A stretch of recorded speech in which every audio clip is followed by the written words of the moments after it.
Hello and welcome to the Ice Guys. This is the show that takes you into the world of the National Hockey League. Every game, every day, from a betting perspective. With pro sports handicappers, Ian Cameron, Alex B. Smith, and various guests from the world of hockey and sports betting. And now, here's your host, Ian Cameron.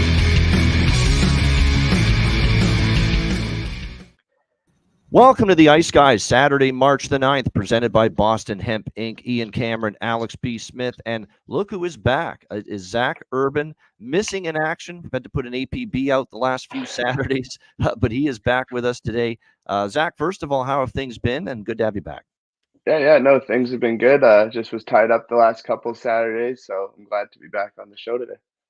No doubt. Crazy, busy Friday, trade deadline day, of course, coming and going.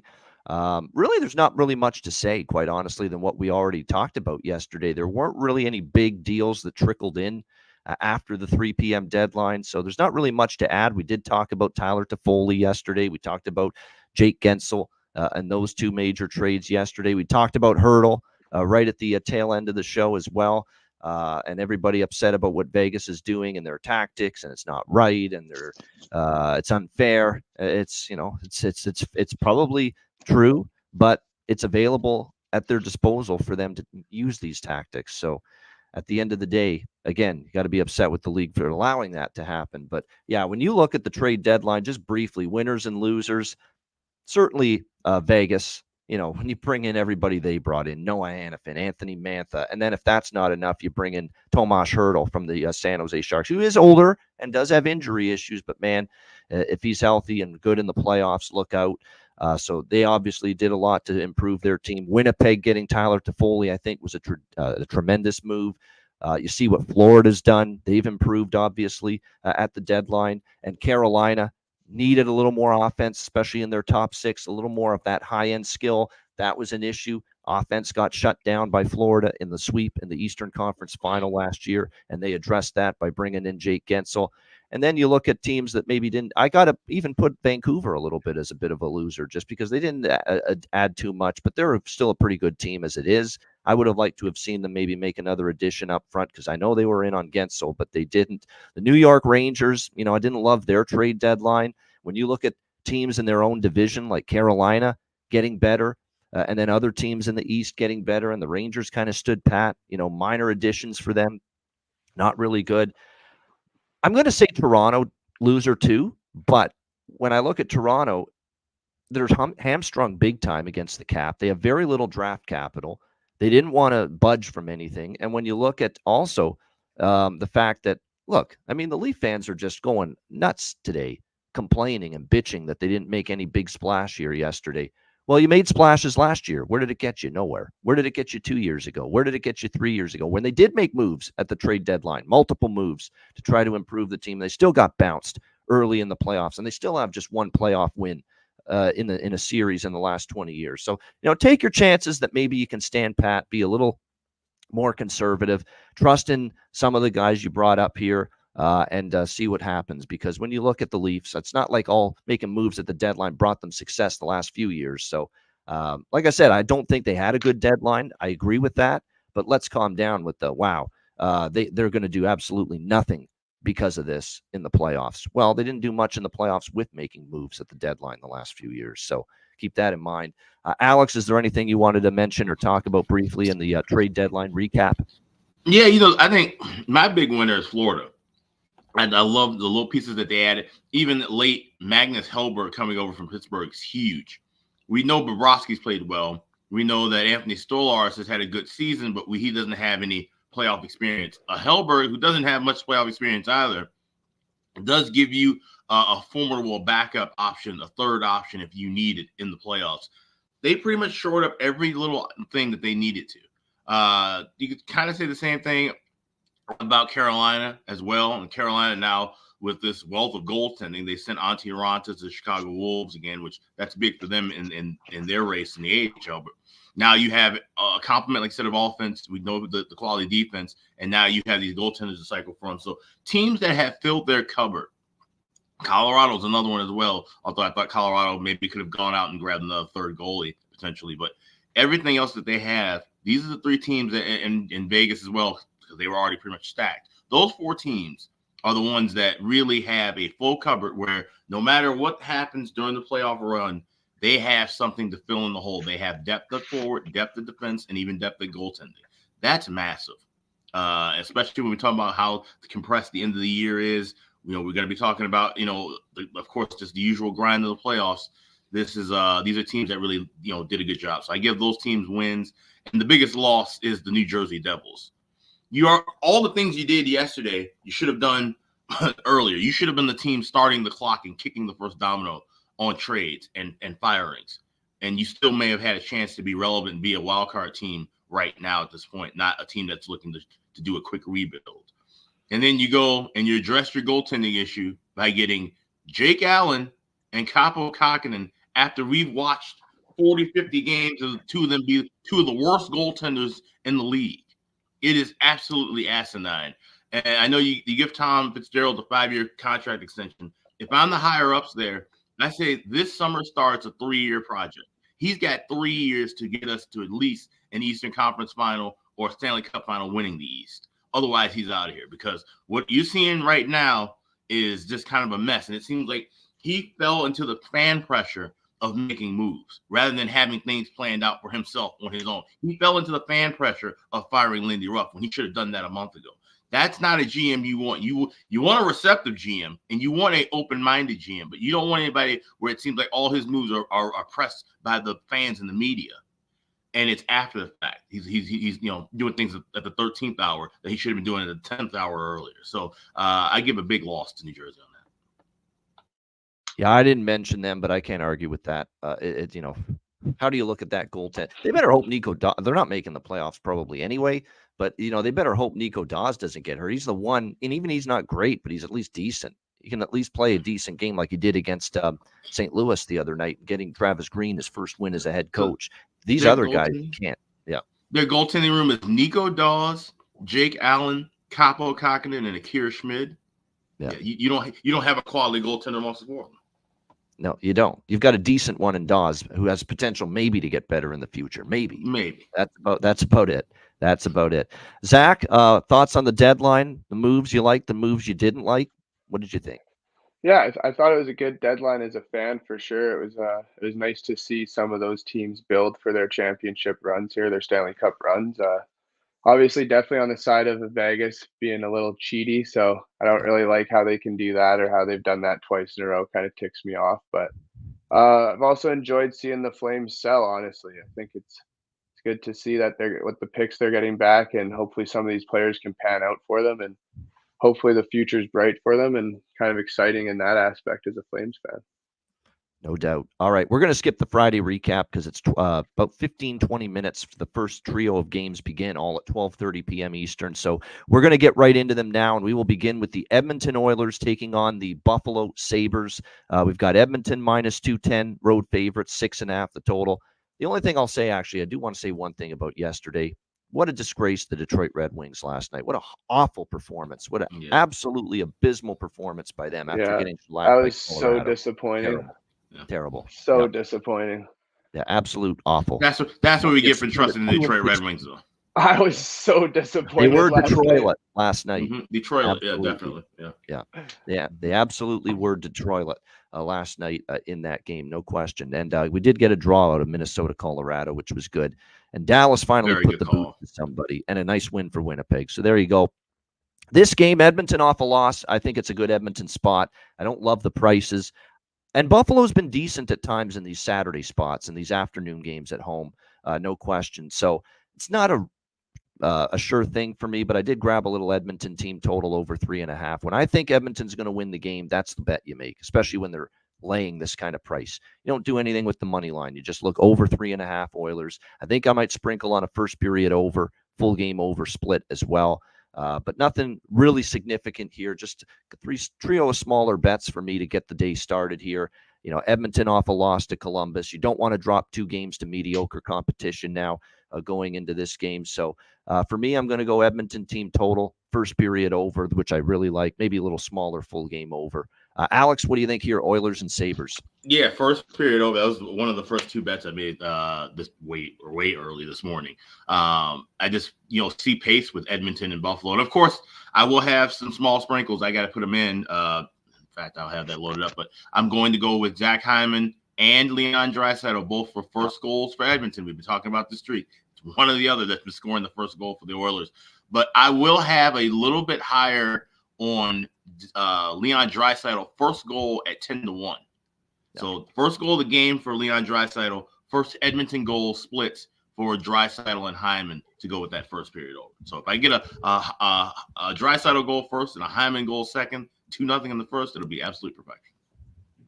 Yeah, absolutely. So I like those. I'm going to sprinkle on those because when you're talking 7 straight games where the first goal scorer for the Edmonton Oilers has been either Leon Draisaitl or Zach Hyman, and you're going to get plus 500 to plus 550 for them to score the first goal for the Oilers. It's definitely something that's well worth taking, not worth passing up. That's for sure. Zach, what do you think here, Oilers Sabres? Leon's 700th game today, I think. Isn't that correct? I saw something about that. Yeah, exactly. That might have a little something in there as well. So yeah. I'm thinking Oilers in regulation in this one definitely need to bounce back for them. It's coming down to this last quarter of the season. It's really most important time of the year for all these teams contending. So I think they're going to put in a good game on the road here. And Tage is playing. Yeah, Tage was out. Now Tage is back in. I don't think they know what they're doing here, Buffalo, but he was out. Now he's in, Tage Thompson. I don't think it's going to matter. I don't know. I'm hoping that Edmonton comes out strong today.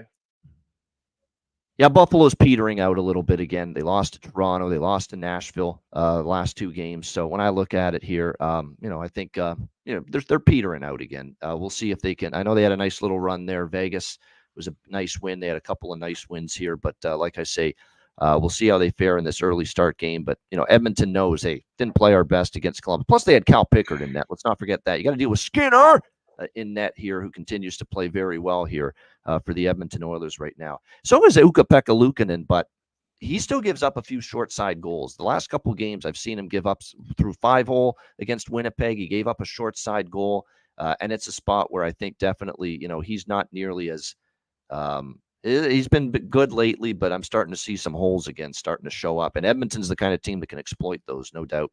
All right, next up, we've got Carolina and New Jersey. This is another 12:30 Eastern game. We've got Kakalaki minus 140 to minus 150 is what it's up to now here as road favorites. The total in this game, 6.5 shaded to the under. This is going to be more of, if I bet something here, it's going to be a live bet. Pre-game, I don't want anything.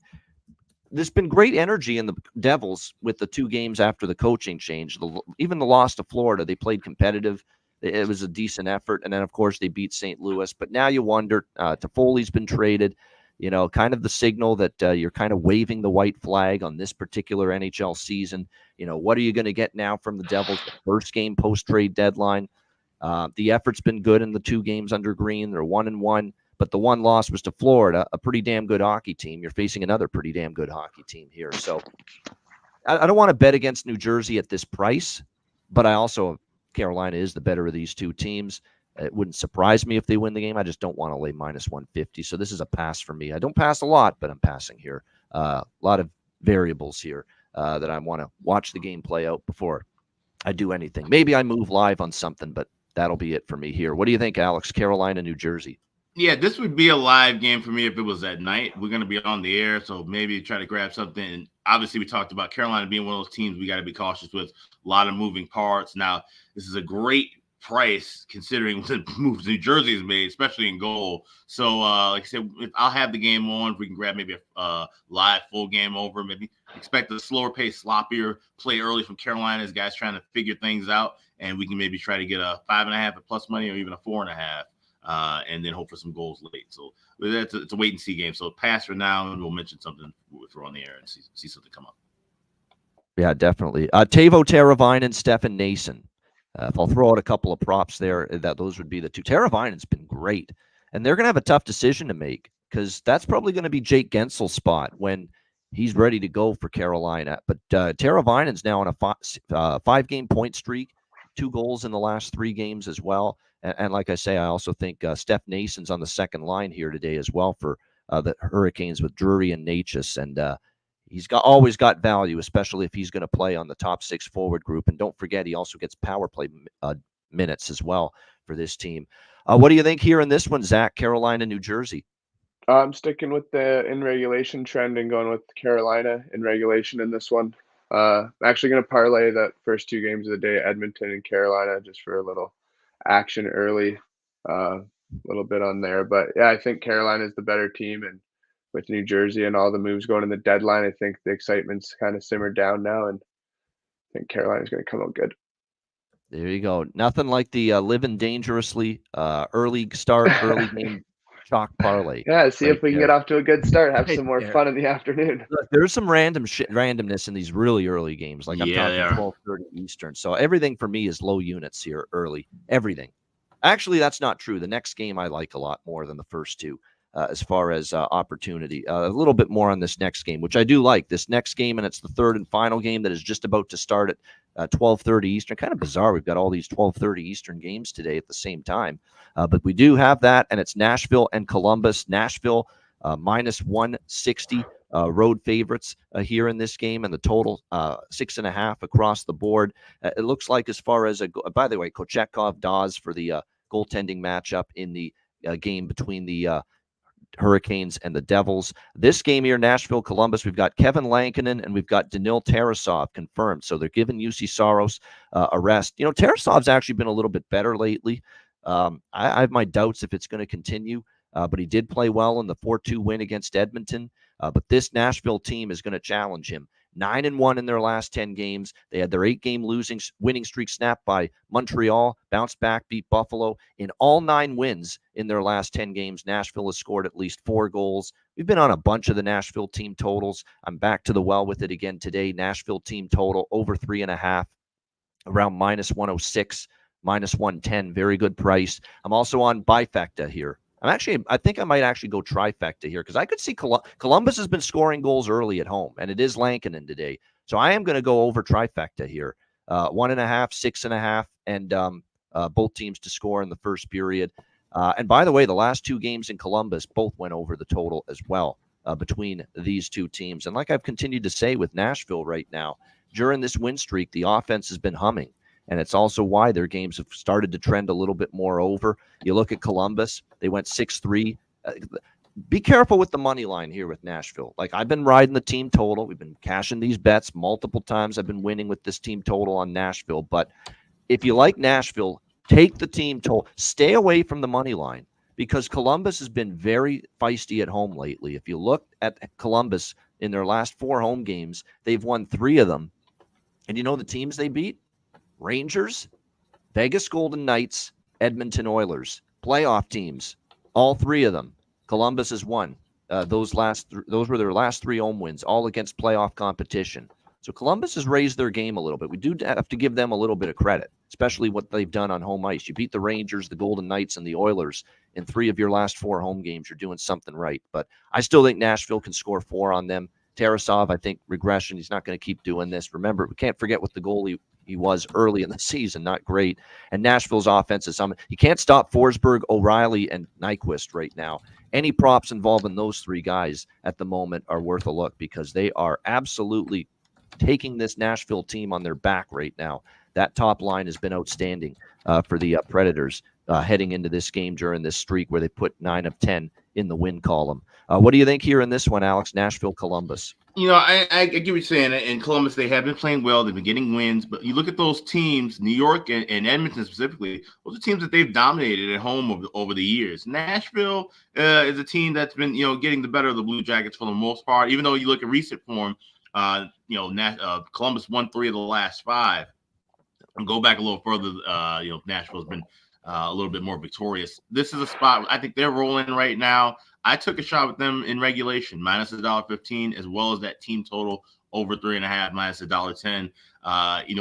I just felt a little more confident kind of backing up and adding that regulation. Like I said, Nashville, if you feel like they're going to win and you're getting a good price with over 3.5, that should really be the target you have for the Predators because that's when they normally win. If they're getting 4 goals, there's a great chance that they end up getting the victory. I just feel like because this early start, we talk about how teams sometimes weird with early starts. Columbus, they're somewhat used to this. They've had a couple of early games of the year. I think Nashville's a bit more well versed in it, and that's good for them because Nashville, being a central team where they're located, you look at the playoffs, they're going to be the team that probably gets saddled with a game 3 or game 4 Saturday, Sunday afternoon start once the playoffs roll around if they make it.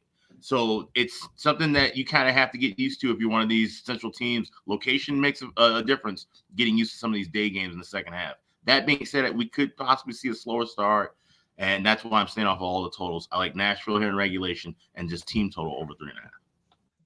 All right, Nashville in regulation for Alex, and also over 3.5 Predators team total. What do you think here, Zach? Nashville, Columbus. Yeah, I'm not really sure on this one. Like you said earlier, Columbus has kind of picked up their game against some of those teams that have been kind of buzzing and playing well. So this might be something that I wait for a little live to see if the game opens up or if it's off to a slow start, but probably just going to hit the brakes on it early. All right, nothing wrong with that. And like I said, anyone on the top line for Nashville is worth a look. Maybe Evangelista as well for them. And then for the Jackets, Danforth starting to percolate. He's getting more minutes. Of course, they trade away Jack Roslovic. Here's a bargain bin without any of the Russians, of course, Shinikov, Voronkov, Marchenko. The Alex Nylander, man, too. This guy, all of a sudden, he gets traded to Columbus. He's lighting it up. I mean, it's ridiculous. 5 goals in 5 games for William Nylander's little brother, Alexander, who's done great. But Trey Fix-Wolansky is on the top line with Jenner and Gaudreau here in this game. So Trey Fix-Wolansky, if you want to take a shot, there you go. He's on the top line for this game for the Columbus Blue Jackets this afternoon. All right, next up here, this is the second game that is on ABC this afternoon. Pittsburgh taking on Boston, 3 p.m. Eastern. We've got Boston minus 190, home favorites, 6 the total, shaded to the under in this game. You know we're not touching Pittsburgh. It's just a question of, is this a spot you want to jump in on Boston? Here's my concern, though, okay? I'm going to actually end up on Boston in regulation, but I'm keeping this small because I remember I've seen enough Boston here on these Saturday afternoon games where they've shit the bed, they've laid an egg, they're coming off a very satisfying win against Toronto on a night where they honored the 2011 Stanley Cup champion Bruins team. Gosh, it kind of smells this spot for Boston, but I don't know how you can get there with Pittsburgh right now. We know obviously things have come apart for them. They played awful hockey. They get blanked at home by Washington. Crosby's miserable, as you would expect, knowing that this team's rebuilding and he's around still as part of it. So it's with some trepidation, but I am on Boston in regulation here. I am concerned, though. They have shit the bed in these spots. I remember that Washington home game on a Saturday afternoon. They could have played worse. So I'm keeping this small. There's better spots than this one to fade Pittsburgh. We'll be in on the Pittsburgh fade here today, but we're keeping it small here in this one. What do you think here, Alex? Penguins, Bruins. Yeah, I like the first period over here. I grabbed that last night, actually minus $1.20 over 1.5, and I'm not really torn or not really looking at a side here, but kind of dabbling with the draw. Even though the Penguins, we know that they sold, they're not going to be trying to make any for push or contention. But Boston, like I said, letting teams hang around, kind of sometimes playing down, especially in some of these earlier day games. We've also seen 2 of the last 3 and 3 of the last 7 Saturday games for the Bruins go past regulation. So I'm definitely going to be taking a little sprinkle with the draw here, but I like that first period over more. I think we get goals early, ABC start. We've seen kind of a little bit more of a faster pace, especially with the Penguins playing some of those earlier day games. Yeah, no doubt. It should be Jari and Allmark, and Allmark is still a Bruin. There was a ton of chatter about where he would go. The Kings were very much involved in a potential deal to bring Linus Allmark to LA, but it fell through at the last minute. So he remains a Boston Bruin. So they will have that Jeremy Swayman, Linus Allmark combination intact for the stretch run. Something to note, we probably won't, I highly doubt we'll see the rematch or the meeting happen in the final. But something to note next year, the LA Kings, whenever they play the Boston Bruins or wherever Linus Allmark ends up being next year, could be a bit interesting because it was kind of revealed that Linus Allmark had a chance to go to LA and he said no. So it'd be interesting to see how the Kings kind of feel about that. Next time Allmark gets a start at Crypto.com arena. Yeah. Right now, I think their starting goalie in the playoffs, for even though he was the Vezina winner last year, this year the better goalie's been Jeremy Swayman. So you've got to believe as of right now, Jeremy Swayman's going to be the guy game one in the first round for the Boston Bruins this year. What do you think here, Zach? Pittsburgh, Boston. Yeah, I think I'm gonna jump on the over game total over here, over 6, and probably even sprinkle a little on first period over as well. Other than that, that's about it on this one. Maybe some player props, but I haven't really watched these two teams play a lot recently, to be honest, so I don't have much to say. Yeah, you know what? Bunting with Crosby and Raquel, that looks like that's where he's going to be on the top line. Bunting, maybe a sprinkle on him to make an impact first game. I don't hate it. Bemstrom's up to the second line. There is actually some value on Pittsburgh. It's a question of whether they can actually produce and convert with these line changes and these guys that are up the lineup that are going to get an opportunity. For Boston, you know, when you look at lately for them, Morgan Geekie has to be on your prop card. He's been amazing. He's heating up again. Mazaka's been good since he's been back from injury. So those would be my top two Boston player prop looks, would be Zaka and Geekie going into this afternoon's game with the Penguins and the Bruins, both of them on a little bit of a heater right now for sure. Okay, this next game is the last game of the afternoon slate, 4 p.m. Eastern, 3 p.m. Central, 1 p.m. Pacific, the start for this one. Calgary Flames taking on the Florida Panthers. Got Florida minus 220 home favorites. Total here sitting at, it looks like 6-6 actually, a flat 6 here in this game with the Flames and the Panthers. Panthers off a rare loss against the Philadelphia Flyers, who, you know, do they have Florida's number a bit? Because the Panthers in the last month have lost 2 home games to Philadelphia, and they haven't lost a whole lot other than those 2 games. But bounce back spot for Florida. Calgary did beat Tampa, and Calgary continues to defy the odds here, where Tanev's traded away, Hannafin's traded away, and yet they're still very much alive in the playoff mix. They played well against Florida. They beat Florida in Calgary earlier this year. But will it continue here? I'm not so sure. I just don't want to. There is some injuries, too, for them, as far as Pospisil's still serving his suspension. Connor Zari's on IR. Yet they've still continued to just keep on going with pretty solid effort. Tampa Bay, though, let's be real. Tampa Bay was horrendous the other night when Calgary beat them. So that was definitely not all.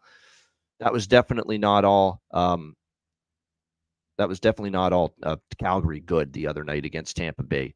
That was definitely, a lot of it was the Lightning were horrendous. They've been a very beatable team for a long time now. I don't want to give Calgary all the marks for that win against Tampa, but they're getting a Florida team that should be dialed in, should be focused coming out of the loss to Philly. I'm going to go with a couple of bets here. Panthers team total over 3.5. I still stand by my belief that with no Hannafin and especially no Tanev, this blue line's a lot weaker for Calgary as far as keeping the puck out of their own net is concerned. And I think it might show up here today in this game, even if Markstrom's in net. Bobrovsky will be in net for Florida here in this game. But yeah, I'm going to go with Florida team total over, and I'm going to go with a little smaller bet as well on the Florida first period puck line in this game. -0.5 plus 135. Good price. Jump out early. This team always, at least lately, the few losses they have had, they've responded very strongly the next game. I would expect more of the same here from Florida today. So a little Panther puck line in the first period and a little team total on the Panthers as well. All right, what do you think here, Alex? Calgary, Florida. You know, yeah, this game is going to be a pass for me. I was looking at this and initially thinking, maybe, you know, over trifecta, that's something that you can kind of roll with. But like I said, Calgary is a team that, you know, a lot of moving parts, a lot of injury pieces, even though they're still kind of floating around in the race. And like I said, Florida, we've seen them kind of, you know, play it down a little bit too at times in this run. This is something that they aren't constantly doing. Like I said, Philly's just a team that gives them fits, but I worry about maybe a slower start here. So it's a pass for now, and I'll try and look for something in game, just being a middle of that afternoon contest. All right. What do you think here in this one, Zach? Calgary and Florida? Your Flames. I can't bet with the Flames or against the Flames. Every time I do, I lose. So I'll probably stay away from a side on this one. I think I'm going to jump on the team total for Florida as well with you in there. But other than that, probably just going to watch the game. Literally every time if I pick the Flames, they lose. Like the other night I took Tampa. Flames just spanked them. Like, so I'm not picking a side. Yeah, as far as props, I agree. I mean, with Bailey here. You've got the Huberto Uyghur, former team. I agree, for Calgary. And definitely you could say the same about Matthew Tkachuk on the other side for Florida against Calgary as well. So you got some former player angles that are always worth a look. I mean, Sharon Govich has to be on the radar for you. He continues to be on fire for them. Blake Coleman as well for Calgary. Keep those guys in mind. And then for Florida as well, Tarasenko, his second game should be more comfortable. We'll see if he can make an impact here for this Panthers team. Evan Rodriguez here, 2 goals in the last 4 games. So you want a little value here. And Sam Bennett too, Bailey, right? Former Flame. Now with the Panthers, of course. So there's a lot of good former player angles in this game. In addition to that, maybe consider Sharon Govich for Calgary and maybe Evan Rodriguez for Florida. Like I say, 2 goals in the last 4 games for him. And you're definitely going to get a good price for him to find the back of the net in this one. All right, the rest of the games are all Saturday night, beginning with the Philadelphia Flyers as they head to the struggling Tampa Bay Lightning to take on Tampa Bay. Minus 140 home favorites are the Tampa Bay Lightning in this game, and the total currently sitting at 6.5, shaded to the under. So John Cooper doesn't get angry very often. And even in a couple of bad performances during this malaise that Tampa's been in the last few weeks, he didn't overreact. He didn't scream and yell. He didn't really get too upset. He was visibly upset after the Calgary game. Embarrassing is what he called it. So that's the only hesitation I have here. But I sure as hell ain't laying minus 140 with Tampa. I don't care what Cooper said. This team's just not in good form. Vasilevsky's human. Vasilevsky's given up so many soft goals the last week. It's not even funny right now what we're seeing from him. There's no confidence right here in him at the moment. The defense is slow. They're losing puck battles. Every game I've seen of Tampa recently, including at home where for the large part of the season they played well, not so much recently, but every recent Tampa game I've seen, Alex, I don't know if you agree how much you've seen of Tampa recently, game to game, but from what I've seen, they're losing puck race situations all over the ice. They're losing puck battles. They're not winning one-on-one battles because they're not fast enough to get to those loose pucks right now. And teams are beating them all over the ice like a drum for loose pucks. And when you don't have the puck, you're going to have a much worse chance to win a hockey game. And that's what we're seeing right now from the Tampa Bay Lightning at this point in time. Like Calgary outplayed them. Calgary was the much better team the other night. There was a time halfway through that game, Tampa had 9 shots on goal. 9 at home. Halfway through the game against Calgary. So this is not a team I'm laying a price with. I know those words of Cooper were very stinging, and I'm sure the players will heed them, but they've got to be good enough on the ice to win a game and win these games right now. And right now they're not. Sam Ersson confirmed in net for Philly, Vasilevsky for Tampa. Philly got a big win in Florida. I'm going to split here with Philly team total over, Philly money line, plus 120. I know Cooper was mad. Maybe that gets through and resonates to the players, and they play with their hair on fire, and they snap the skid, and they snap the drought. But I'll take my chances that the problems continue for the Tampa Bay Lightning here tonight. Alex, I just can't lay this price with them right now. Alex, what do you think? Philadelphia, Tampa Bay. Yeah, I mean, the Tampa Bay Lightning are a bad hockey team right now. And they have been for quite a while. And the blueprint's been there for a minute. This is a tired team. This is a team that every little thing back to Tampa, too. Win one for the Gipper. Come on. Too. Yeah. But every little piece of the big intangibles that made Tampa Bay such a dangerous playoff team and why they won back-to-back cups, why they went to 3 cup finals in a row, they're not doing it. Like you said, they're losing puck battles in the corner. They're not controlling – they're not controlling the space around Vasilevsky that well.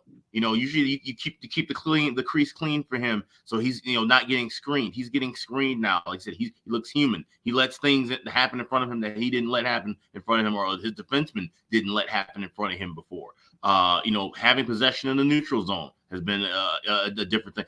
When you watch this team, just watch them skate around and watch how they move the puck. Don't look at anything else. Just take a 2-minute stretch and watch a shift of the Lightning. And you'll see that they just do not have that same push, that oomph, that energy that they had when they were a true cup contender.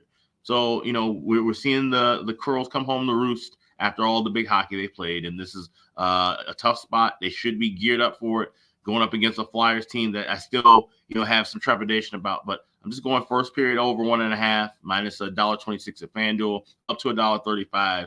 I like that as far as pregame. Anything higher than that, play that live.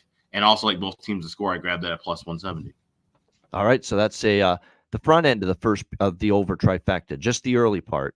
First period over and first period both teams to score for Alex with Flyers and Lightning. Zach, how about you? Philly, Tampa. Yeah, I'm going to jump on the first period over as well with Alex there. I think that's a good bet in this game. It'll be interesting to see if Tampa puts out a real bounce back game or not. Philly's a good team, and Torts is going to have them well prepared. So I think I might sprinkle a little bit on the overtime, and that's probably about it for me. Yeah, nothing wrong with that. Let's see if Anthony Duclair makes his Lightning debut as well. Same with Matt Dumba. I've not seen any update on that. I think I did see where Duclair might be in the night.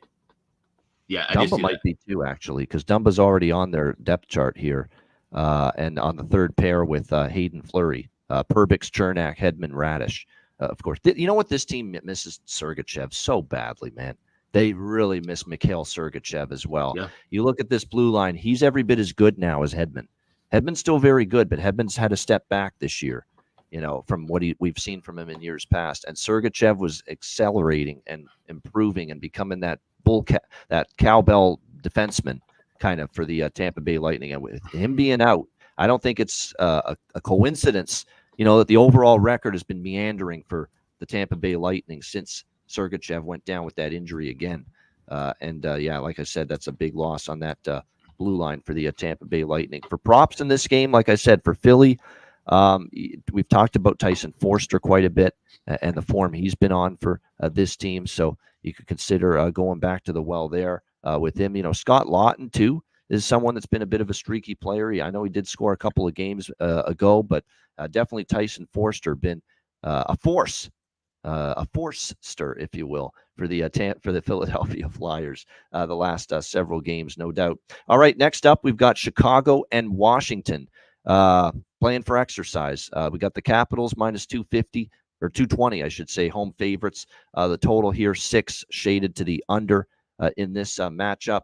As far as the goaltending situation in this matchup, it looks like we've got Mrazek and Lindgren already confirmed. So we got Peter Mrazek, Chicago.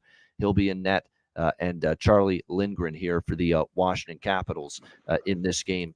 You look at Chicago, obviously they took advantage. I don't know if it was Chicago playing great, signs of Chicago, maybe being to put things together, or it was just Arizona in an absolutely positively brutal scheduling situation. Returning home from that long East Coast road trip, Chicago jumped on them and won 5-2. They've been off since that game, which took place on Tuesday night, and now they are in Washington here tonight in this game. This Capitals team, it's been win-loss, win-loss, win-loss for them through the last 7 games, 4-3. We'll see if they can finally string a couple of wins together against Chicago. That's going to end up being the question.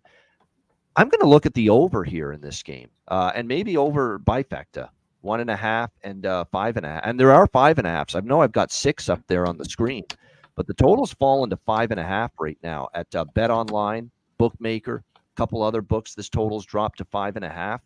I mean, you're talking about, I know Chicago has been an offensively challenged team for, pretty much the last 2 months. And even with Connor Bedard back, it's not like their offense has taken off the last several games, but maybe getting 5 goals behind Arizona on Tuesday night, get some confidence back in their system offensively, just at least a little bit. I'm not saying they're going to score 5 tonight, obviously, but at least put 2 or 3 on the board.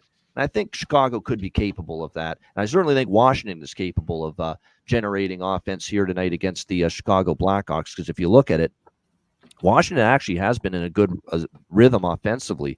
You go back and take their last 10 games, and we have seen the Washington Capitals score 3+ goals in 8 of their last 10 games entering this game tonight against the Blackhawks. So I think a first period over and a full game over. I really like the full game over more so in this one. Now that it's 5.5 at Bet Online, that's the way I'm going to look in this game between the Hawks and the Caps.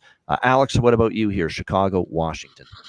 Yeah, this is a game. I'm probably just going to look at the Hawks team total over, something that I haven't bet all year long. But like you said, just kind of want to see if they can take some of that momentum from the last game and just kind of, roll it over offensively, right? Like It's 2.5 at a plus two and a price half. for the Yeah, over, and you don't plus get that every day. yeah, plus 108 at FanDuel. I think I saw plus 105 or plus 100 at Bet Online. Yeah, that's what we're taking a shot. I think the Caps could give up 3 goals here and win this game 6-3. That's entirely possible. Or they could, it could be a 4-3 kind of an overtime game. I don't want to have to deal with Washington. I've had a bad read on Washington. Seems like the last 2 years, to be honest. But I just want to see if the Hawks can prove to me they can get 3 goals on another road game. And at plus money, I'm willing to find that out. So small play on the Hawks team total over. That's the only thing I like here in this. Washington's on a huge over surge, by the way, 8-1-1 to the over for the Washington Capitals in their last 10 games entering tonight. Zach, what do you think here? Chicago, Washington. Yeah, that's enough to get me on the over for sure in this game. I'll probably also jump on that team total for Chicago too. Can't pass up on that plus money at only 2.5. So hopefully lots of goals in this game. It's crazy to think that Washington's still kind of hunting at a playoff spot somehow. So they could string some wins together and maybe surprise some people. You just never know. But it'll be interesting to see if we can get a good race going in the East this year. Yeah, definitely. And like I say, Washington's not out yet, but obviously they've got a lot of work to do. I don't expect them to make it, but don't tell No, Ovechkin. it'd be crazy if they would make it. Tell But Ovechkin and Wilson and all those veterans on that team that they're out because they're going to keep playing like they are still very much alive in the race. Yeah, there's a lot of good props for Washington because they've been actually one of the teams that I've had a lot of good goal prop cashes with lately. LaPierre, we had him the other night. He scored again. Keep an eye on this young kid. Got his first NHL goal against Pittsburgh, Ivan Miroshnichenko. Okay, he's really, really got some high-end skill. Sonny Milano, we've talked about him. He's even on a third-line role. He's produced lately for the Capitals. So those are some of the main really good value props I would look at on the Washington side of the equation here. As far as Chicago goes, we always say focus your attention on the Bedard line with Kurashev and Nick Foligno. They're going to probably do the majority of the damage, if they end up producing offensively tonight. So those would definitely be some of the props I'd be interested in here in this one. All right, original 6 rivals meet again, and they haven't played each other since, I believe, October or November. Like, this has been a long time between games for 2 teams that play in the same division. The Toronto Maple Leafs taking on the Montreal Canadiens. The Leafs minus 180 road favorites, 6.5 being the total here in this game. Apparently, just news breaking on this while we were doing the show, but it looks like Mitch Marner is out for Toronto tonight. Lower body injury, won't play tonight, day to day. He'll be assessed further when they get back to TO, which I believe is after this game. So William Nylander looks like he will be back up on the top line tonight with Austin Matthews, and Tyler Bertuzzi looks like has been placed on the top line. So I've already talked about how Tyler Bertuzzi has picked things up here lately for the Toronto Maple Leafs. You would expect that maybe that top line opportunity tonight he will. It'll be Max Domi with John Tavares, and I'm going back to Cali. Cali Yarncroke is up to the second line tonight for Toronto. So Yarncroke's probably got value. Max Domi used to be with the Montreal Canadiens. So not only is Domi up to the second line, but you got the former team in play here with that betting angle. Nyes is down to the third line. That's very interesting here. Now he did get it's a sigh of relief for the Leafs that there was a collision with him and Brad Marchand against Boston the other night. I thought maybe it would be a serious injury, but the fact that he's able to play tonight is big for Toronto. Nyes with Camp and McMahon on that third line. And it looks like Connor Dewar, the acquisition from Minnesota at the deadline yesterday, will make his Leafs debut on the fourth line. And Joel Edmondson on the blue line will make his debut tonight as well for Toronto. It looks like, as far as goaltending, Samsonov for the Leafs, Sam Montembeault here for Montreal. It feels like a get-well spot for Toronto. And I think, if I'm not mistaken, you look at recent meetings, they've played pretty well here in Montreal, but not at this price. And with Marner out, I'm getting a little cold feet on that, I must admit. Yeah, they've won 3 in a row against Montreal. It's actually, no, the home team's actually controlled things lately. Montreal's won 4 straight at home against Toronto, and Toronto's won 4 straight at home against Montreal. So it's actually been a homer series. 8 straight games head-to-head, the home team's won. I don't think the home team's winning tonight, though. Toronto needs a good game. Toronto needs a step-up game after the loss to Boston. 2 losses in 2 of their last 3 games, both to Boston. Now, the flu bug has been running through the team this week, so let's see. Hopefully they're a little healthier tonight. But I've talked myself out of Toronto. I was initially looking maybe Toronto first period puck line, Toronto in regulation maybe. But I've talked myself out of that. There's something about, and the trade deadline that didn't make that big splash. To me, that's not the be-all, end-all for the Leafs, that they didn't make that big splash yesterday. But what will the players think? I'm sure some of the players thought that maybe they'd be making a big impact in the trade deadline. How do they respond here? There's new faces in the lineup. Does it improve chemistry, that first game with the new faces, Edmondson and Dewar? Does it disrupt chemistry? There's just a lot floating around in this game that makes it unsavory for me from a betting perspective. So I taught myself out of Toronto. Probably going to pass this game. Alex, what do you think? Leafs, Canadians? Yeah, like I said, Leafs needing a win, needing to kind of get some momentum going, playing against their rival, Hockey Night in Canada, and it's been a home-dominated series. I would lean towards sprinkling toward the Habs, but I'm not going to get there with that. I'm just going to stay with the draw, plus 370. This definitely feels like it could be one of those 4-3 games where Habs get a lead early, Leafs look like shit, then all of a sudden they find their form, and then it's an overtime or a shootout, and we'll see who gets the win from there. But I'm going with draw season here, plus 370. Yeah, the draw. I mean, the draw. I could see the draw happening here, potentially here tonight. We did see it earlier this year, and actually the one and only meeting this year was back in October. First night of the season. It was the first game of the season opener for both teams, 6-5 Toronto in a shootout in that game. 2 straight overs as well. I'm not so sure this will be an over, though. I think Toronto, especially with Edmondson back there, the pace is going to slow with Edmondson back there. That's definitely not a guy that makes things better for overs now that he's on that blue line for Toronto. He's going to be good defensively. He's going to block shots. He's going to clear the front of the net. And he's going to slow down the pace a little bit probably as well. So I'm totally off the total. I have no opinion on it whatsoever. Alex likes the draw here. Zach, what about you here? Leafs and Habs. Yeah, I think I'm going to double up here with Austin Matthews anytime goal and Leafs win. So anytime Leafs win, because I kind of feel in a little bit of overtime as well. Not too confident on laying any money on it, but I think Matthews is going to tuck at least 1 tonight, and the Leafs will get the win. They seem to get the dub with some of their players out of the lineup, some of their star players. So you've seen it in the past. So I don't think it's going to be too much of a big deal with Marner out, and those guys will slot in good and get a better opportunity. All right, there we go. I like what you're thinking there with that. Is if you're going to take Toronto there, that's you want to give yourself some kind of value, and that would be the way probably to go about doing so here in this game. Maybe put the Leafs in some kind of same game parlay with some kind of player prop involving the Leafs. So definitely something that you could maybe roll with in that game. All right, next up. Playing for exercise, 2 of the bottom feeders in their respective conferences, the Ottawa Senators and the San Jose Sharks.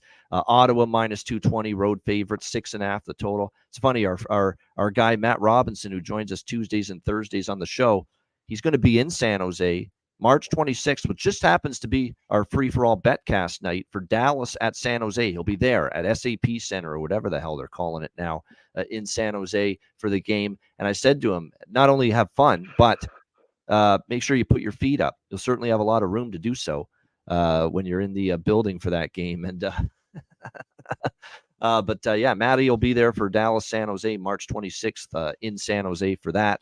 As far as tonight goes, I mean, we've just absolutely clowned the San Jose goaltending, and rightfully so. It's been absolutely atrocious. And look, Mackenzie Blackwood's not coming back anytime soon. Somehow they think Vitek Vanacek is going to be this big upgrade. They trade for him from New Jersey yesterday. So you've got basically now with Blackwood out, Vanacek on IR, and of course they trade away Kaapo Kähkönen. That's the one good thing about that trade. They got rid of Kaapo Kähkönen, who's absolutely atrocious lately. But now you've got 2, and I mean, you talk about green goaltenders at the NHL level. I mean green goaltenders at the NHL level. Devin Cooley, who's been nothing but an AHL goalie for the last couple of years, he's the backup now to Magnus Corona for the San Jose Sharks, who now, by default, Magnus Krona is the number one goalie at the moment for the San Jose Sharks. That's where we're at now. Magnus Krona is the number one goaltender in the organization for the San Jose Sharks with that blistering Vezina Trophy form of 5.83 goals against and .830 save percentage going into this hockey game. Bring back Nabokov. Yeah. Yeah, that's wow. 5.3 goals against and 8-something save percentage. And that's the number one goalie this team has now with Vanacek and Blackwood on IR. Look, eventually Blackwood and Vanacek is going to be the tandem for them, but they're both out. So it's Krona and this kid that they just got from Buffalo, hit from the Buffalo organization. He was playing in Rochester, Devin Cooley. And you want to know what Devin Cooley's numbers were in Rochester? Oh, Vezina, like 3.77 goals against, .891 save percentage down there for Devin Cooley. I mean, if I lose this, I'm gonna be beside myself because I'm gonna be like, how the fuck did this end up being a low scoring game? And by the way, Anton Forsberg, who's probably going to be in net for Ottawa, he's given up 3 goals or more now in 3 straight starts. He had played pretty well, but it's kind of gone backward. This is the most obvious over trifecta I've ever seen. And that's kind of what scares me a little bit, just a little bit, because it's just so blatantly obvious that we should all be hammering the over trifecta in this game. But hammer it I did. Over 1.5 first period, both teams to score first period, over 6.5, Senators and Sharks. We absolutely should see plenty of goals galore in this game. And like I say, Magnus Krona looked like Magnus Krona again the other night, taking on the New York Islanders. What do you think here, Alex? Ottawa, San Jose. So I mentioned about 24, 48 hours ago how I'm working on my goalie rankings. I'm waiting for everything to come through after the trade deadline. San Jose is the worst team in the league, but this is the worst goaltending room. I don't even have a rating now for this room with Magnus Krona being the number one goalie. And you mentioned Devin Cooley, who, let's keep in mind, his numbers, you mentioned it in Rochester, not that great. 6.62, 3.77 goals against average, .891 save percentage. Last year, he had a decent record as a backup in Milwaukee behind Askarov, who more than likely will be the backup for the Predators next season. And the year before that, I watched a little bit of him. He was with the Chicago Wolves, had some time in the ECHL. This guy's probably not going to be – it's not that he's horrible. It's just that he's just not that good. There's a difference. Magnus Krona's not that good at all. He's awful.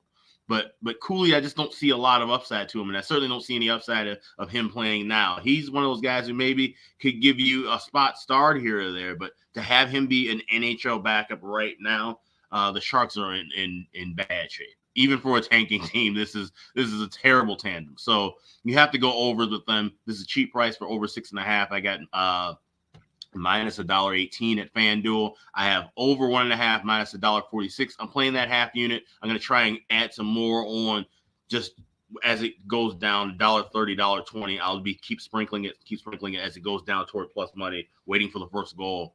And I'll also have a little bit of both teams to score. That first period over has cashed in 6 of the last 7 meetings between these two teams.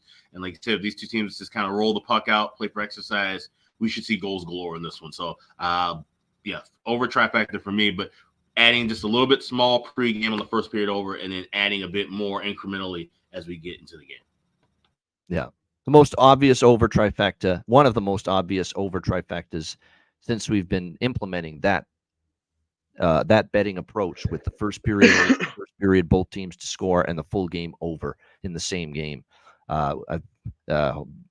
I'd be shocked if this is 2-1, 3-1 hockey with these two teams and these two goalies here tonight, especially on the San Jose side of the equation for sure.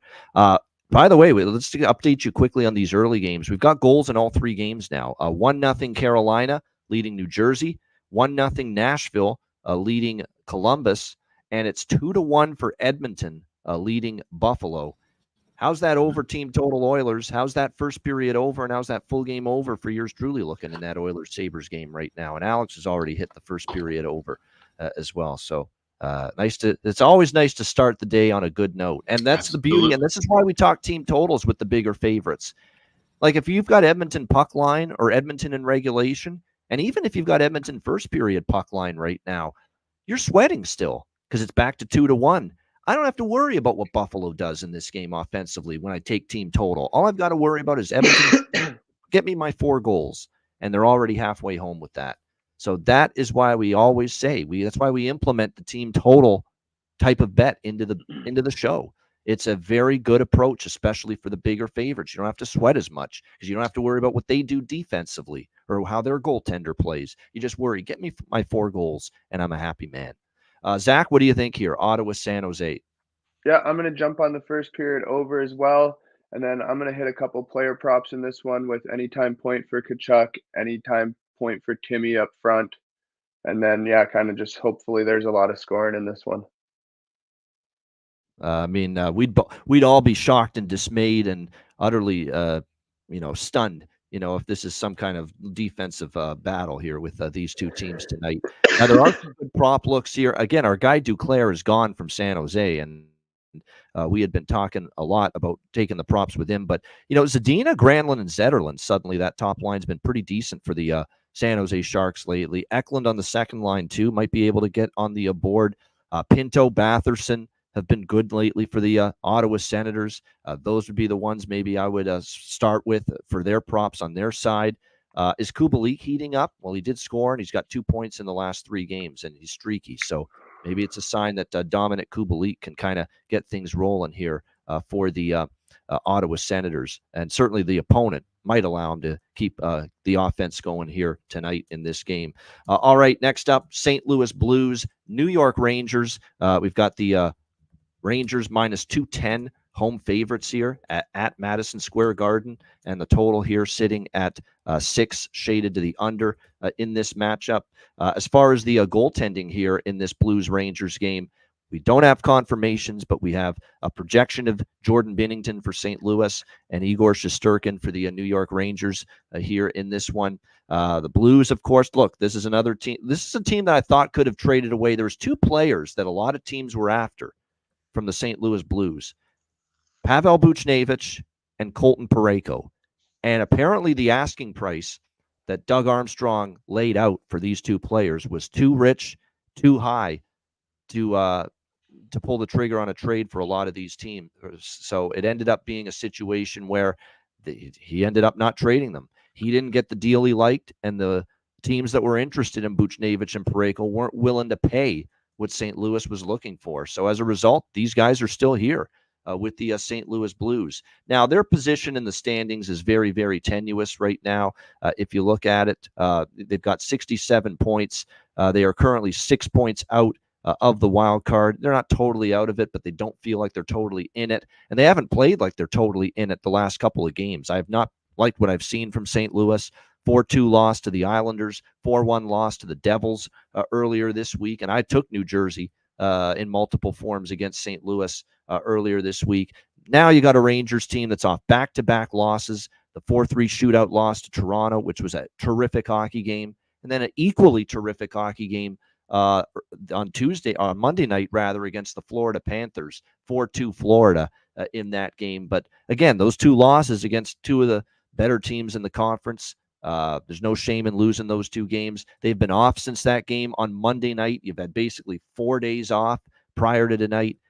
I think it's right the ship time, in my opinion, here in this game for the New York Rangers. I'm going to go Rangers first period puck line, and I'm going to either go regulation if the price isn't too expensive, or full game puck line. I might do a puck line split here. The regulation's minus 126. That's digestible. We can handle laying a price like that. That's how I'm going to go about it. We'll do Rangers first period puck line minus a half, plus 145, and also Rangers in regulation around minus 126. I just think they take care of business here. St. Louis is starting to fade a little bit. It's losing already to the Islanders and Devils. Rangers have been rested off 2 losses. They should be ready, and if they're not, shame on them. What do you think here, Alex? Blues, Rangers. Yeah, just keeping this simple. We're going first period over 1.5 minus $1.16. This is a draw season candidate as far as situation goes. But like you said, Blues kind of fading. Rangers with a couple of tough losses. This could be one of those games where they show up hot and heavy and put the screws to St. Louis at home. So staying away from the draw here in this one, just going first period over 1.5. All right, first period over 1.5 Blues Rangers for Alex. Zach, how about you? St. Louis Blues, New York Rangers. I'm going to take both teams to score in the first period. I think the Blues are going to get on the board, and I think the Rangers are going to kind of take over the rest of the game. So both teams to score in the first, and then I might wait for a little live over bet, seeing if it kind of gets a little lower, and then maybe jump on an over. Yeah. Good All right. Good stuff. Yeah. Yeah. That is a good strategy. And that's definitely, that's definitely something to employ, because you're always looking to get better prices than sometimes you get, before the game. And that's definitely something And you can look at. you're taking a slight bit of risk by having both teams to score pregame, because obviously, all right, but here's the thing, you're covered by one of those teams score early. You can, adapt and make some shifts and changes on that first period over a full game over. But it's definitely, an option to have one or the other in pocket. We don't always have to have first period over.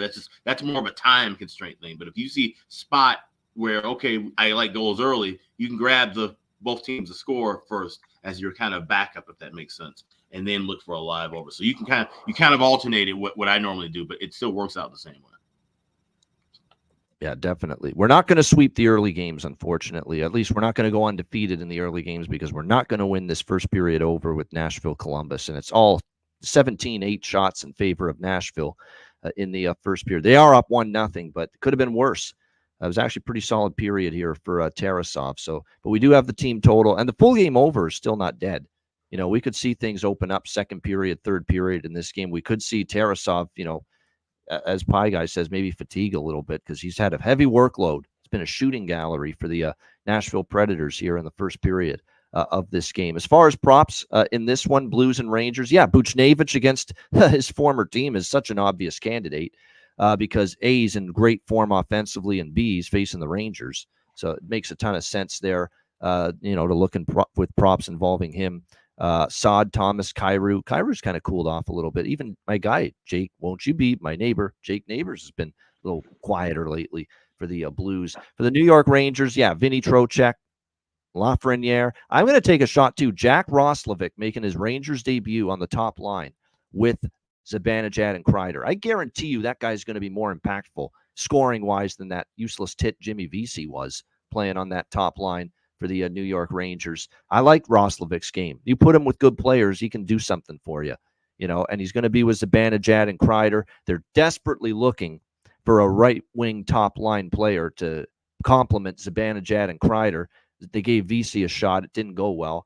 Roslovic is, he's a solid player. I don't think he's upper echelon, but I certainly think he's got the potential to be better in that spot than Jimmy Vesey was for the New York Rangers. So that one is definitely, to be honest with you, that Jack Roslovic bet, that's on the radar as potentially for my bargain bin special later in the show, plus 350 at FanDuel for him to score a goal tonight, playing with Zibanejad and Kreider. All right, next up, we've got the Detroit. The rest of the games are the late games, all three of them at 10 p.m. Eastern. Detroit Red Wings, Vegas Golden Knights. We've got Vegas minus 200 home favorites now in this game, back-to-back, of course, for the Red Wings on the road. And it's always that Eddie Lack, Jason Demers special, if you will. They've both warned me about this kind of situation in the past. Of course, Jason Demers, very familiar with Arizona. He played there with the Coyotes. Eddie Lack lives there now, pumping his real estate business over down there now. And they both say that these teams that go from Vegas to Arizona or vice versa, these are always where you worry, what the fuck have you done in between the last game and this game? What kind of entertainment and enjoyment have you gotten yourself into potentially? I don't know if Detroit will, though, because they've had such a little time in between games. Like, they were in Arizona last night. They were awful. It's unbelievable how atrocious the Red Wings were last night, especially in that opening period. And now they go to Vegas on a back-to-back. I don't want anything to do with this game. I've now seen enough out of Detroit in 2 games minus their captain, Dylan Larkin, that I can't touch them now without Dylan Larkin. They didn't look good at all the first game without Dylan Larkin against the Islanders. And now to see how they played last night without him, I knew they'd miss him. I didn't know they'd miss him that much. When you've still got Kane, DeBrincat, and Perron, you've still got plenty of offense, but they miss him in the D zone as well. They miss him on faceoffs. They miss the leadership quotient. There's everything that Dylan Larkin brings to the Detroit Red Wings. They miss it because they've looked awful without him. in these two games. No, there's no way I'm on Detroit here tonight on a back-to-back on the road, but I'm not ready to lay minus 200 with Vegas either. Slumping, lose again to Vancouver, although that was a tough spot, but it might take a game or two for the Mantha and Hanifin, the chemistry to develop and get comfortable with their team. I also think Vegas, look, I still view them right now until they get things in place and they get their defensive game in order. Still view them as more of an over team at the time being until I see consistency and improvement defensively. A little better against Vancouver, but they still gave up over 30 shots in that game, in that loss to the Canucks the other night. So definitely I think a first period over would be worth a look in this game, Detroit and Vegas. And I might do a bifecta here. Not a trifecta, just a bifecta here. Over 1.5 first period, over 6.5, but nothing to do with the side. I want absolutely nothing to do with the side. I'm not trusting Detroit anymore without Larkin. They've put 2 games of hideous work on the board without him, but I'm not laying a minus 200 price with a struggling Vegas team that's still trying to find their footing. What do you think here in this one, Alex? Detroit, Vegas. Yeah, I could see this being a sloppy game, especially starting. So I'm going first period over again, minus $1.24, up to $1.30, 35. I'm seeing at Caesars. And I'll take a smaller sprinkle on both teams to score plus 174. But like you said, Wayne's, without Larkin, he's the heart and soul of that team. They kind of, falling a bit flat. But I think we can see at least a couple of goals scored here. So more on the first period over 1.5, but just a little bit sprinkle on both teams to score. All right, there we go. Yeah, I mean, they're both in. They both played against Vancouver the other night to answer the question. Noah Hanifin and Anthony Mantha. They're both in. They're both good to go. I know they traded for Tomas Hertl from San Jose, but Hertl's still a ways away from returning. He's still on IR for the Vegas Golden Knights, so you won't see Hertl make his Golden Knights debut right away. Zach, what do you think here? Red Wings, Golden Knights. Yeah, I'm with you, Ian. I'm definitely not picking a side in this one.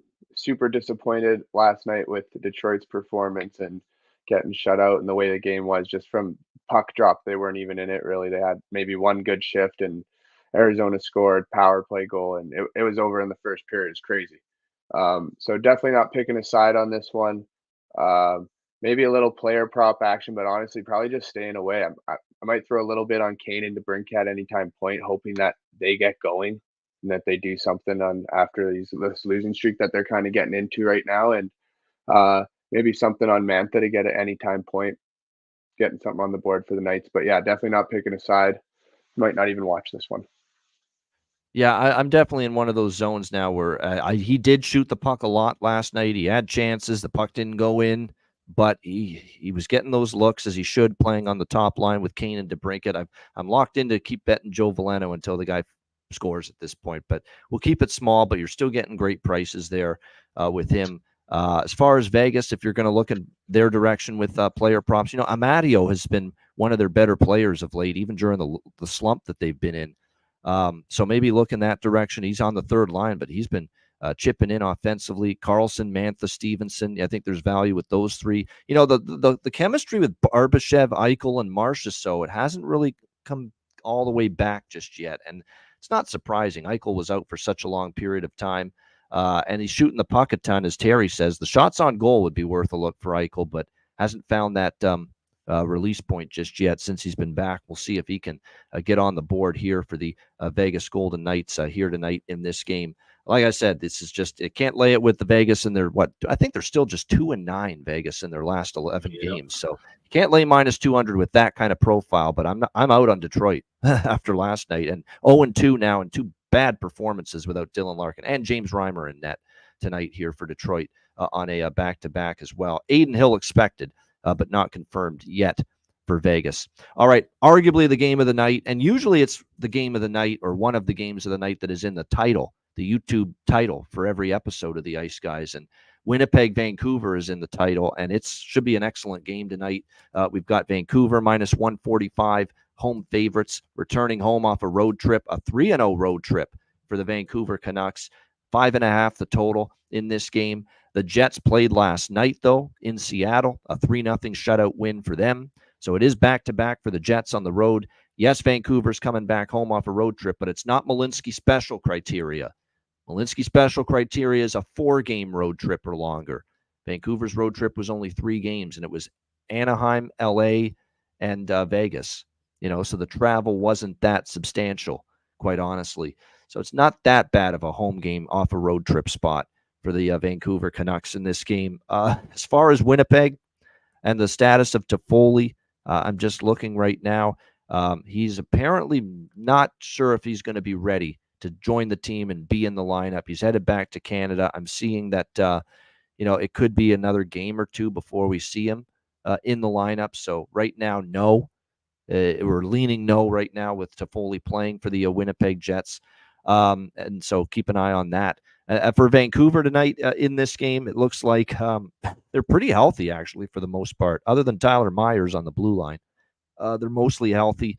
We saw Laurent Brossoit, and again, I said on the show yesterday, Laurent Brossoit is capable, and he showed it last night with a nice performance against Seattle. Obviously, tonight, back-to-back, it'll be Connor Hellebuck. They saved him for this game against the Vancouver Canucks. Thatcher Demko should be in net for the Canucks in this game. You notice something I have not said a lot on this show so far today in terms of bets I like, and that's one of my favorite four-letter words in NHL betting. But I like it in this game. Give me the draw, Winnipeg and Vancouver. I think it's going to be that kind of game, competitive hockey, two good teams going at it. And Winnipeg's had a lot of success in Vancouver, so I'm not rushing to lay $1.40. I got my money with Vancouver on that road trip. Thank you, Canucks, for the win against LA. Thank you, Canucks, for the win against Vegas. I'm not laying $1.45 with them in this spot. And Winnipeg, like I said, they played very well here in Vancouver, including 4-2 the last time they were here a month ago, February 17th. And they've actually beaten Vancouver 4 straight times. So there's always that one team you have trouble with. And for Vancouver, that's been Winnipeg lately. So just the draw for me. The total could go either way. Vancouver's trying to tighten things up defensively. They've been dead nuts under in 3 straight games, the Vancouver Canucks, at least in the full game they have. I think the first period over in the Vegas game hit, but as far as full game is concerned, they've been going under in 3 straight games. Tocchet preached to tighten up defensively, and they have heeded those demands from the coach, and they are playing a much defensive, tighter structure of game right now. So I wouldn't be rushing to bet over even at 5.5 here in this game. All right, Alex, what do you think here? One of the games of this Saturday card, Winnipeg, Vancouver.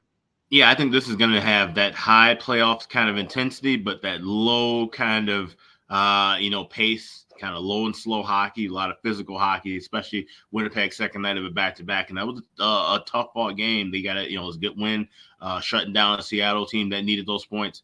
Vancouver, like I said, coming back off the road trip, not a long one, but still, I think we can see this kind of just have a slow start, slow pace. So I'm right there with you. I got that draw plus 340 over at FanDuel. It's funny. I feel like this is a low-scoring game and tight checking, just the way it's set and the way Winnipeg wants to play. Like Winnipeg, Rick Bowness, after the loss to Seattle at home 4-3, said we got away from our structure. But what did we see last night against Seattle? They got right fucking back to that structure. 3-0 shutout, and Vancouver's been preaching that. But here's the dilemma. Here's the fly in the ointment. Look at the series history. Look at the last 6 meetings, Jets versus Canucks. Every single one has had at least 6 goals. Every one of the last 6 head-to-head meetings has had 6 goals or more, which makes 5.5 look like, geez, you're asking 2 teams that head-to-head 6 straight times have had at least 6 goals in their games, and the total's 5.5 here. So that's why I think the under, even though it makes sense as far as current form and what we're seeing from these teams the last few games, series history, 6 straight games with 6 goals or more. It makes it hard to bet under 5.5. What do you think here, Zach? Winnipeg, Vancouver. Yeah, it's definitely, I feel like it's going to be one of those playoff type atmosphere games for sure. Yeah, it's hard to argue with all those games going to at least 6 goals, right? So it'll be interesting to kind of see what happens. I think with that being said, I might just wait for something a little bit live, see how that first period plays out, or maybe even the first 10, you could get a pretty good judge of how the game's going to be if it's a little more run and gun. And, both teams trying to play to their structure, might be able to expose each other. Who knows? But yeah, I think I might have to just wait till a little something live. It's going to be interesting to see how these Canadian teams kind of finish up the last quarter of the year here with Edmonton, Winnipeg, Vancouver, Toronto, right? All pretty good contending teams this year. So it's nice to see. So I hope Winnipeg finishes strong as well, as much as I don't like them, but it's good to see all these teams competing and rather them knock off some other teams. Yeah, and like I say, this is starting to look like, at least for Canada and the Canadian NHL teams one of the better, more optimistic playoff years that they'll have going in. That maybe, just maybe, at least, never mind winning the Stanley Cup, just get a Canadian team into the Stanley Cup final. Can we at least ask for that? I'm not even asking to win the cup anymore. Just get one of these damn teams. We need it back in the finals for sure. Get that. Yeah, that's all. That energy going in Canada. Yeah, but as you know, the best chance maybe in years for some team out of Canada to make the Stanley Cup final this year doesn't mean it will happen, as we know.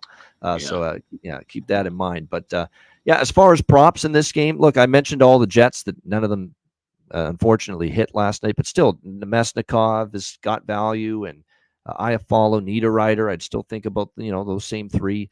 Vancouver, Höglander on the top line for the Vancouver Canucks for sure. Maybe Connor Garland too. He's starting to percolate even down on the third line with the Lindholm and it's not delivery, it's Di Giuseppe on that third line. So those would be some of the props I'd look at. But again, in a game that could be low scoring, make sure you tighten the belt a little bit if you're going to bet player props in this game. All right, final game of this massive Saturday slate. We wrap up with the Dallas Stars taking on the Los Angeles Kings. Even money, -110, both sides here in this game, and the total sitting at 6, shaded to the over. Well, it's not a game. It's not a card where I have as many draw bets as I sometimes have for a big Saturday card, but we saved the 2 draw bets that I like the most till right at the very end. And that's what I like here is another draw here, Stars and Kings. Stars on a back-to-back after the and finally, it was a sight for sore eyes to see the Dallas Stars not just beat an inferior team, but put them away. Like, that game was never in doubt. 5-1 Dallas beating the Anaheim Ducks last night. You want to start to see more of that when they play teams of inferior quality. And finally, we saw one of those games from the Stars last night against Anaheim. Now, it's interesting that Peter DeBoer chose to go with Jake Ottinger last night against the Anaheim Ducks. Didn't save him for the better opponent here, the LA Kings, which means it's probably Wedgwood time. It's time to go back to the golf course. That's what I'm going to start calling him. It's going to be the golf course in net, Scott Wedgwood.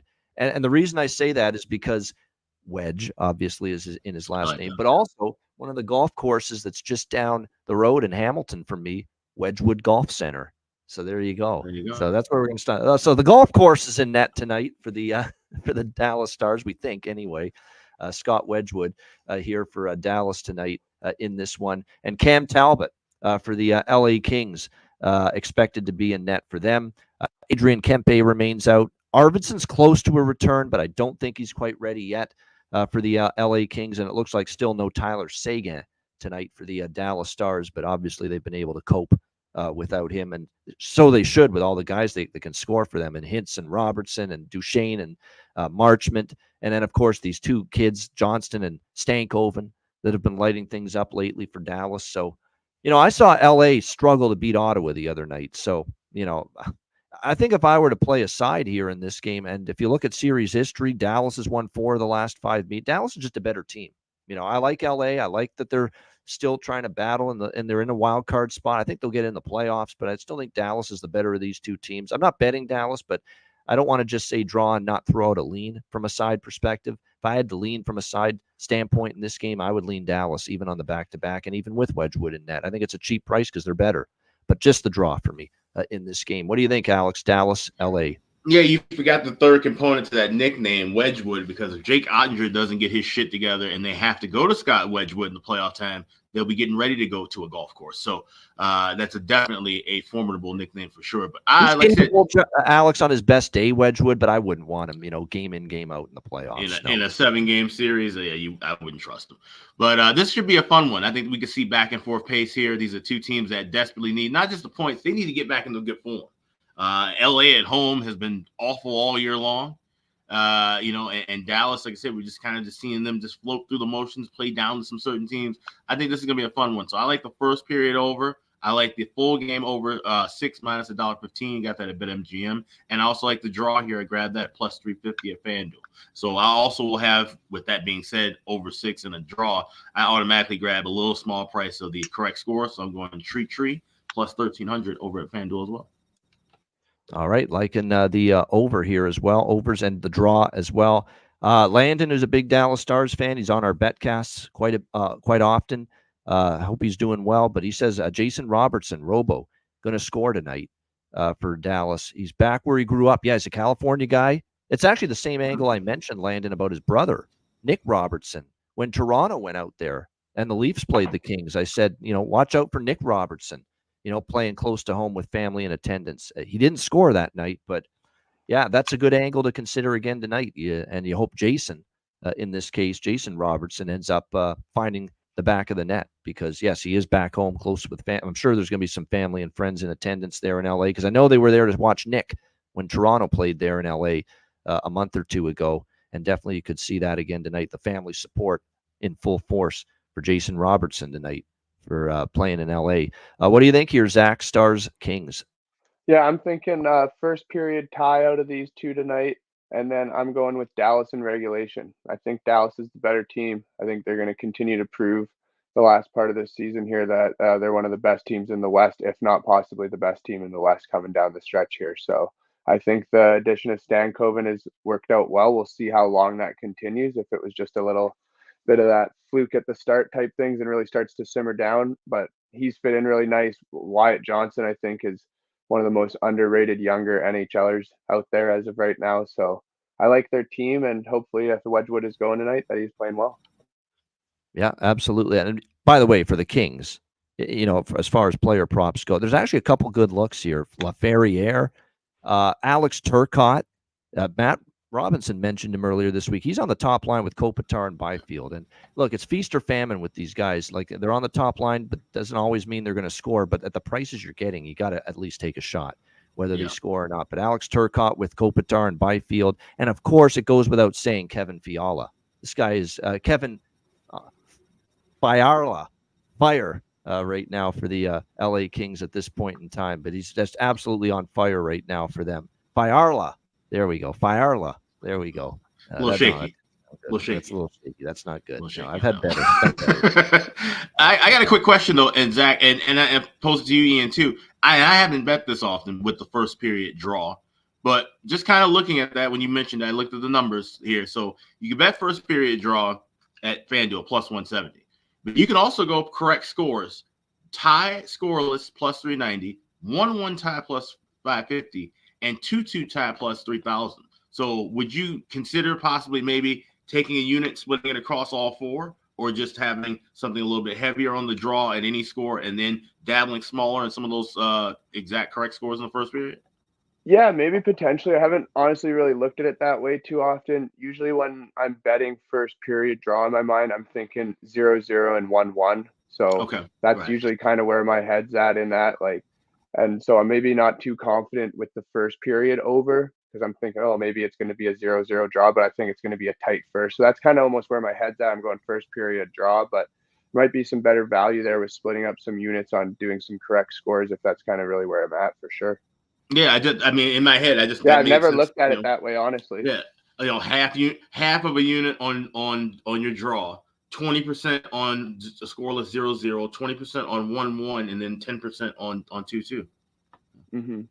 Yeah, no, definitely not actually a bad way good to look money at it and get management. some better money. Yeah, absolutely. Yeah, that is actually, if you're going to take that approach, you're right, because you're going to maximize your return. If you're going to bet a first period draw, you know damn well the most logical final first period correct scores are 0-0 and 1-1. Right. So why not further get it at least a little bit better price. You give yourself insurance with a 2-2 if it goes haywire. Okay, fine, but 2-2 still a draw. So absolutely, and 30-1. that's great insurance. So something to think about. No, that's a good look for sure. That's something I'm definitely gonna look into. It's the last game of the night for me, so I'll have some time. Mm-hmm. There you go, exactly out there, and he's a West Coast guy, Zach, of course, out there in beautiful British Columbia. What's the weather like out there, by the way, in BC right now? It's starting to warm up a little bit. What is it right now? It's 6 degrees right now here, but next week it's jumping up to double digits. I think Calgary actually next week is like Chinese to the American 18 public. degrees. Say that. Yeah, I know. I'm trying to figure out in my head. I'm like, So like 40s, 50s for us, basically, is kind of where you're. Yeah, exactly. Yeah, okay. mid to high 40s is Nice. what it is. Yeah. Nice. Alex is like, damn, it's cold. Again, people mock Americans the scale because they're the only ones that use Fahrenheit. Like 90% of the world uses Celsius. I used Canada, Fahrenheit forever Europe because does. I lived in the States for so long. Yeah. I went to school there and played hockey down there. But now the last few years being up here, I'm back on the Celsius. So Yeah. Good stuff. Did he really sit? Is Benoit the guy that's out tonight? He is. Wow. Wow. Whoa. Benoit, Simon Benoit's out for Toronto tonight. So keep sitting him, and he's a Quebec guy playing in Montreal. What's up with that? That's something Babcock would do. Like Babcock scratching Spezza, Jason Spezza, in his return to Toronto with his family in attendance, and didn't play Jason Spezza. He's got to be injured. He's got to have something bothering him, some kind of nagging thing. Because this guy's, he's from Laval. Wow, I'm a little surprised by that. If it's not injury related, that's just that's stunning, and that's disappointing that you do that to that guy. But Columbus fired it up. That's another story. That's for them to worry about, not me. All right, great stuff. That is the Saturday NHL card. Shout out to everyone in the chat. Hit the like button. We appreciate it very much. A great Saturday show. Looking forward to the rest of these early games finishing up and the rest of the card after that.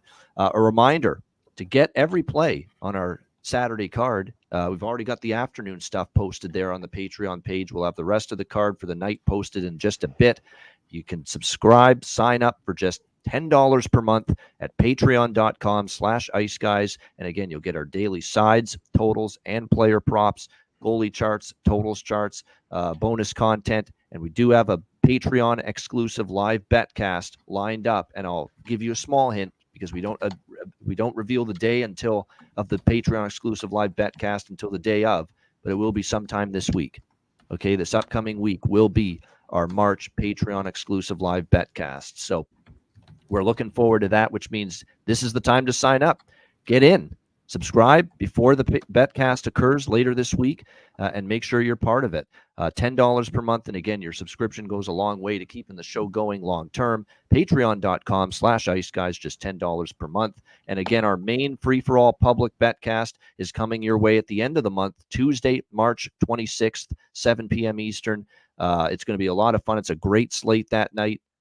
Matt's going to check in from San Jose, where he'll be in attendance for the Stars and the Sharks that night. A DM or email for a spot on the betcast, and we will send you the link for it before it begins. It's a great slate that night. Everyone invited, of course, because it's a public free-for-all betcast. This one, Tuesday, March 26th, 7 p.m. Eastern time. Make sure you join us for that one. And last but not least, check out the Ice Guys store. Get your gear and get your merch today and every day at iceguys.myspreadshop.com. Yes, and this weekend, in fact, the next 4 days, you can save 20% off of your orders. Go to iceguys.myspreadshop.com. Click on the redeem button at the top of the page. Shop away at your heart's desire, and when you cash out, you'll have 20% off of your order right there at checkout. So that's at iceguys.myspreadshop.com.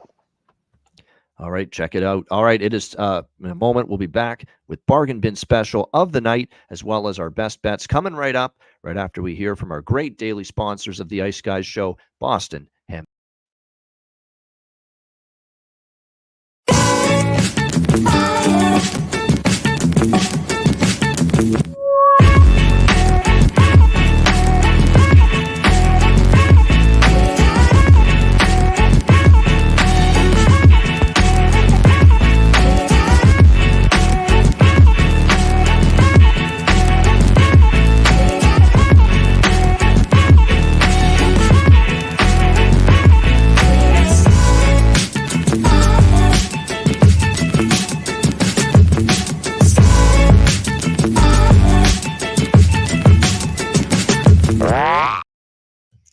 All right, Boston Hemp Inc. Make sure you check them out. And again, you can get 20% off all orders on the website using the promo code IceGuys over at bostonhempinc.com. All right, it is time for Bargain Bin Special of the night.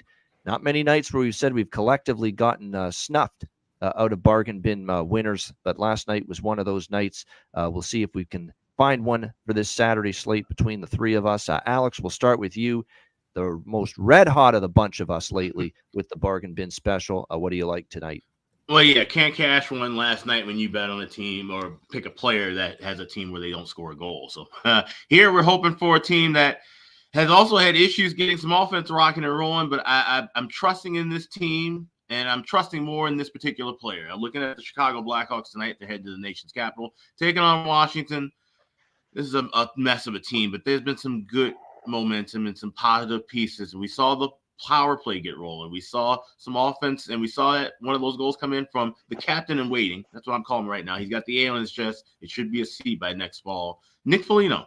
You can get him plus 400 to score over at FanDuel anytime. I think he's going to be one of those guys that really kind of continues the pace and continues the momentum. He's made it a point all year long, especially after he signed that extension, saying that, we're looking to build toward the future, and we want to show, I want to see guys who are working as hard as me, guys who are working as hard as Connor Bedard, who are working as hard, some of those top-level guys who've been giving that effort and energy every night, Reese Johnson, Kevin Korchinski. There's some talent in this team that's working their asses off, and then there's a bunch of bums. And we're going to start to see the fat kind of separate a little bit from the solids here. So give me Nick Foligno plus 400 anytime goal scorer for the Hawks tonight against the Caps.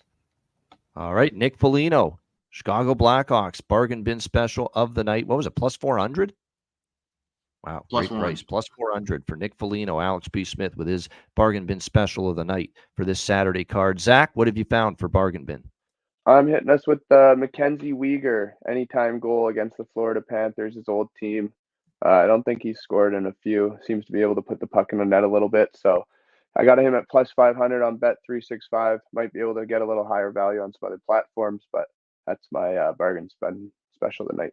Yeah, the angle makes sense. Playing your old team. Mackenzie Weegar, Calgary Flames, going back to Florida to take on his old team, the Panthers. Plus 500 for him to score a goal for Zach Urban, his bargain bin special of the night. And mine, I actually already mentioned it. I've decided I'm going to use it. I think he's at least the best option, better option than what they've had in the past to play on the top line with Zibanejad and Kreider. And actually, he was playing pretty well with Columbus before the trade. Jack Roslovic, plus 350 at FanDuel for the New York Rangers. In his Rangers debut tonight, playing with Zibanejad and Kreider. Good price, and a guy that I think will be able to generate a lot more than VC did on that top line. So Jack Roslovic, New York Rangers, plus 350 for my bargain bin special of the night. All right, time for best bets to wrap this up for this mega show on a Saturday. Alex, we'll start with you. What do you like for best bet? Yeah, let's head on out to Manhattan. Got the New York Rangers taking on the St. Louis Blues. And like I said, this is a Ranger team coming off a couple of bad losses. I think they'll be fired up, have some energy in the first 20 minutes. I think that'll lead to some goals. So give me the first period over 1.5. Minus $1.15 available at FanDuel and Caesars with the Blues and the blue shirts, the New York Rangers tonight. That's my Saturday best bet. All right, there it is. St. Louis, New York Rangers, over 1.5. Minus 120 first period for Alex B. Smith with his best bet. Zach, it was good to have you back in the rotation again on a Saturday. What do you like here for your best bet to date? Yeah, I'm going to that Chicago-Washington game and going with the Chicago over 2.5 goals. I think they're going to pot a few tonight, and I like the value on it as well. Yeah, you don't get a team total over 2.5 very often at a plus price, but you do get that with Chicago tonight. So Chicago Blackhawks team total over 2.5, around plus 110 for Zach Urban with his best bet. And my best bet, it's Captain Obvious best bet for me, but Ottawa San Jose over 6.5 minus 125. In fact, I like all three elements, all three branches, if you will, of that over trifecta in that Senators Sharks game. But for best bet purposes, we will roll with the full game over. Ottawa San Jose over 6.5 minus 125 for my best bet here for this Saturday NHL card. Great stuff. Shout out to everyone in the chat. We appreciate you guys joining us. Hit the like button on the way out. We appreciate it very much. A great show. Good to have Zach back on his Saturday spot, and we hope you enjoyed it. And let's have a big Saturday. A reminder, the Ice Guys is live 7 days a week, Monday to Friday, 2 p.m. Eastern, Saturday and Sunday, noon Eastern. If you can't watch the show live, download the Ice Guys podcast in audio form on all major podcast platforms, Google Podcasts, Apple Podcasts, Spotify, Stitcher, iHeartRadio, Amazon Music, and more. Download the Ice Guys podcast when you can't watch the show live. For Alex B. Smith and Zach Urban, I'm Ian Cameron. Have a great Saturday. Enjoy the games and good luck. And we will be back with you tomorrow on Sunday. And Connor Mack back in the house with us tomorrow as well for the Sunday edition of the Ice Guys.